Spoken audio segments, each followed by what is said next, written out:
I have a feather hanging from the top of a long acrylic tube, and it's suspended on top of a scale here. The entire tube is on top of the scale.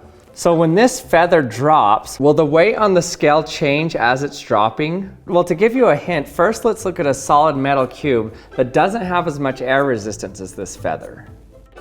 Well, it seems obvious that the weight should decrease when an object goes into free fall in a container. And sure enough, that's what happens. The weight instantly decreases by the weight of the dropped object. But now what about the feather? So the weight of this feather is around 0.08 grams. Depending on how I've tared the scale though, or zeroed the scale, it can get anywhere from 0.09 to 0.1 grams as well. Okay, I'm just gonna cut the top of the feather with a laser so it drops down in free fall. Let's see what happens to the weight. So the weight did not change at all. But why is that? Let's try to figure out why this is happening. And before we continue, I'd like to thank Mova for sponsoring this video. These devices are amazing. I made a video showing in detail how these work, and I'll put a link to that in the description. Their globes are powered by ambient light. It's a first of its kind technology that works with a tiny motor inside the globe. The ambient light from the room is collected by a very sensitive solar panel inside. This solar panel powers a small motor that turns the globe. There are no batteries whatsoever. The amazing part of these globes is that in order to turn the globe that's completely encased, the motor has to be able to push off of something.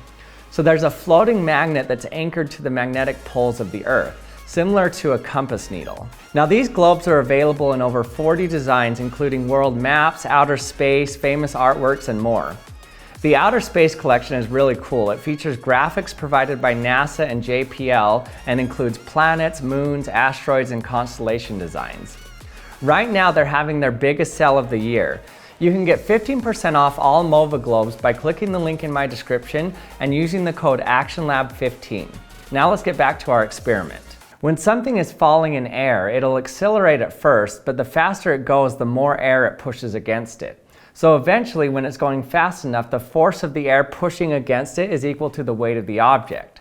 So it stops accelerating and just falls at a constant velocity. This is called its terminal velocity. The terminal velocity of a human falling is about 120 miles per hour. About 5 years ago, I tried to show this in my video, and I took a toy with a parachute and dropped it in a tube on a scale. I showed that the weight of the scale actually increased before it even hit the bottom. So that meant that a falling object at terminal velocity actually has the same weight as it was just sitting on the scale. But this made a lot of people mad.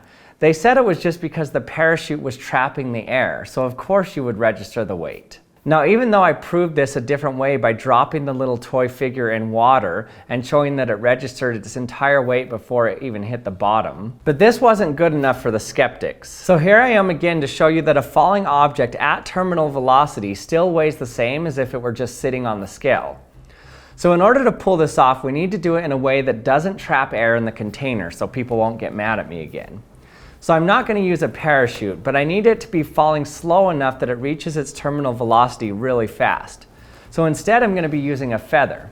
This almost instantly reaches its terminal velocity, so if I drop this feather in this long enclosed box, then I should measure the entire weight of the feather before it even hits the bottom.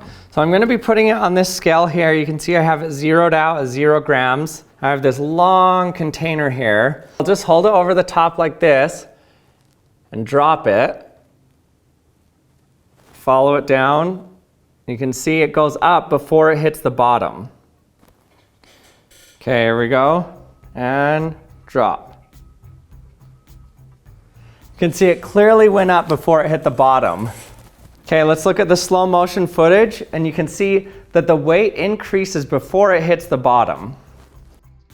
The reason it's even close to the bottom before it registers is because the scale takes about a second to register any weight change to ensure it isn't just noise that it's measuring. So you can see how long this takes to register even with it just sitting on the scale.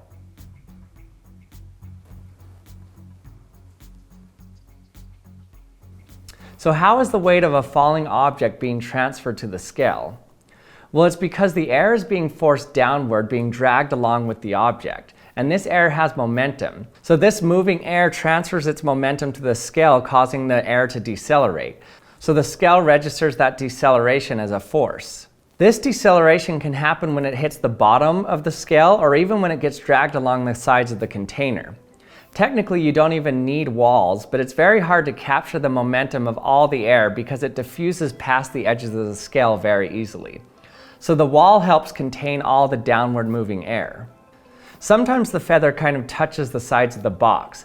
Now you could argue that this is causing the weight to increase, but when I drop it outside of the box and throw it against the side of the box, it doesn't show a change on the scale.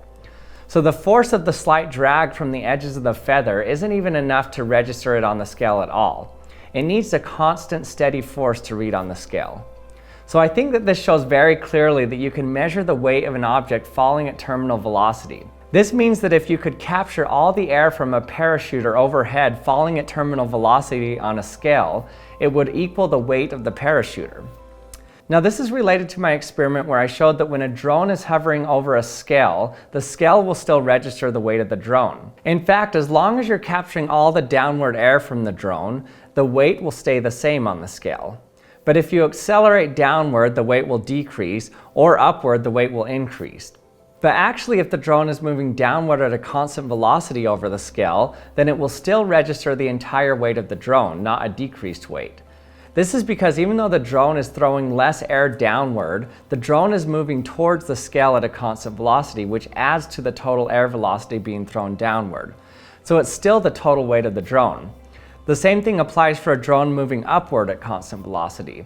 The scale will only register the weight of the drone and not more. You only see a change in weight when there's an acceleration involved, not when there's constant velocity. And thanks for watching another episode of the Action Lab. I hope you enjoyed it and learned something. If you did and you're not subscribed yet, remember to hit that subscribe button and we'll see you next time.